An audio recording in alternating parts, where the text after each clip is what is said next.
How's it going, guys? I'm here to review Don't Breathe 2 2021.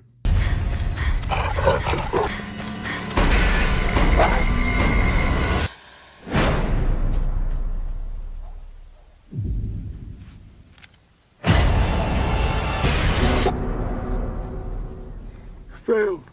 The gun is in my hand. Sorry. I'll make it next time. You almost got me, didn't you? Don't Breathe 2 is the sequel to the 2016 movie Don't Breathe, and yet again, Stephen Lang returns as the old blind man.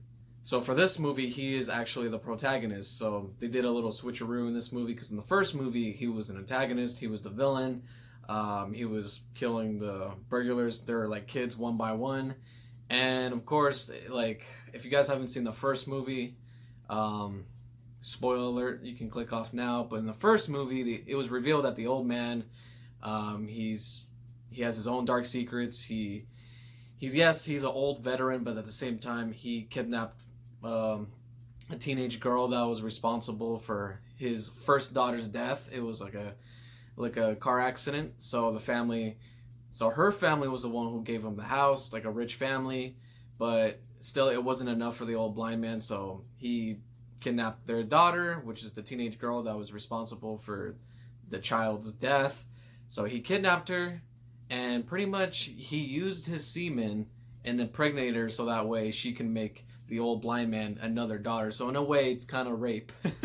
And then not only just that, he's trying to kill these young burglar teenagers off one by one, and they're trying to like escape from him in his house. So that was the premise of the first movie. That was the twist of the first movie. But in this one, he's now the protagonist, and where the movie's like going back and forth.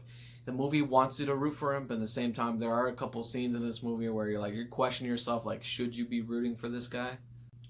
So without spoiling anything in this movie, let's just say like there's a child that he's fond of. He takes care of her, and of course, there's a bunch of dudes like burglars yet again, just like the first movie, but this time they're straight up evil. They're straight up assholes.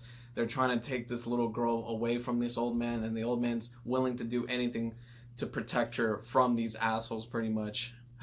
So this is all I can say about this movie, because if the more I say about this movie, the more spoilers I will say out of my mouth. So that's all I could say with this movie. That's pretty much the basic premise in this movie without even spoiling anything, because there's a lot more to this simple story that I just told you for this movie, but I'm not going to say anything.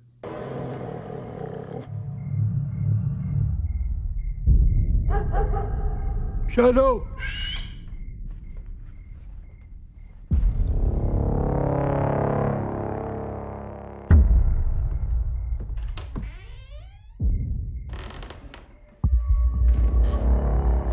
So what did I think about this movie? This movie is actually pretty good. It's a well done sequel. It was actually intense. Stephen Lang, again, he does a great job playing this old blind man character. He does a great job. You can tell he takes himself serious with this character.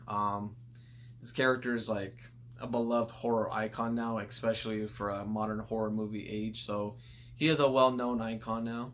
And our new character, the little girl, she's likable in this movie, because the movie kind of tests you, like, because everybody else is pretty much like assholes. Like, the guys are assholes, and then the blind man, he's not so perfect himself, and the little girl's like the only one that's innocent in this movie. She just wants a normal life. She just wants to just live life as a kid, and you'll see why she wants to live life like that in the movie. I'm not gonna say anything. Yes, if you like the dogs, the old blind man's dogs in the first movie, let's just say that you're gonna love more of the dog action in this movie. There's gonna be a lot more dog scenes, a lot more dog emotions, and just there's a lot more dog sequences in this movie if you guys are dog lovers, especially the dog lover of the first movie. The action, or the suspense, the action, the kills in this movie. The kills in this movie is very creative, very brutal, very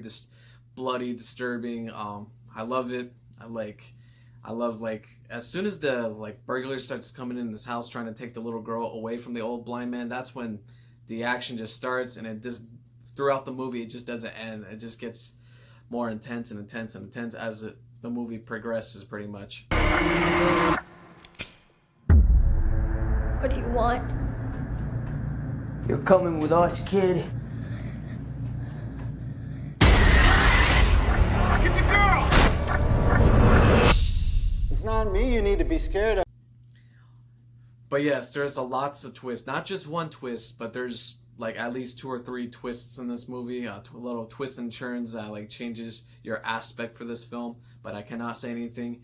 So there's a lot of twists and turns, a lot of suspense, a lot of genuinely good jump scares. I'm not gonna lie. Some of the kills, like I said, are pretty good.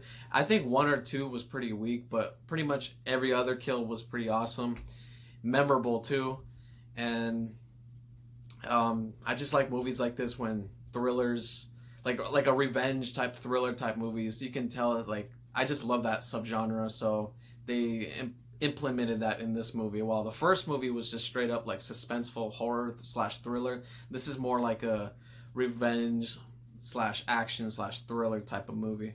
And a lot of people are not gonna like how the main antagonist from the first movie all of a sudden turns into a good protagonist, kind of like an anti-hero. A lot of people are not gonna like that. Some people might, so it might divide the audience for this movie. But personally, I liked it because it was different. They went to a different change, a different route. Because if they rehashed what they did from the first movie, I thought it would have been kind of a little boring, to be honest with you. Just like, but this one had a new, fresh idea. Let's just make him to a protagonist, like a little twist. So I enjoyed it. And don't get me wrong, when these characters die one by one, I was like, it's just so satisfying to see these assholes just die one by one. It was just awesome, and the old blind man's just kicking ass, man. He just reminded me of he reminded me of Netflix's Daredevil. Imagine Matt Murdock, but an older version of Matt Murdock. That's how badass he is in this movie. So yeah, this movie wasn't directed by Fede Alvarez. He did the Evil Dead remake. He made the first Don't Breathe, but yeah, this is directed by a different director. Fede Alvarez, he at least produced this movie. He written the screenplay for this movie, so there are still some aspects of his work in this movie. I enjoyed the sequel. I watched it with my friends the other night. I liked it. We watched it on Friday the 13th, a perfect day to watch Don't Breathe 2.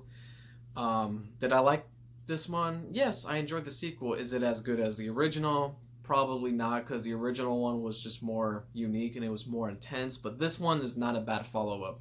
I do still enjoy this movie. But the man standing next to you, now I don't know who he is, but I know who he's not. Should I tell her or you?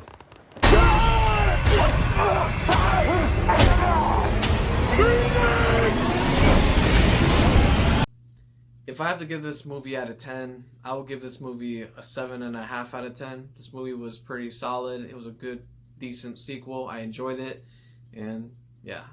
So that was my quick review of Don't Breathe 2, 2021. Please leave a like, subscribe, and leave a comment, and I'll see you guys in the next one.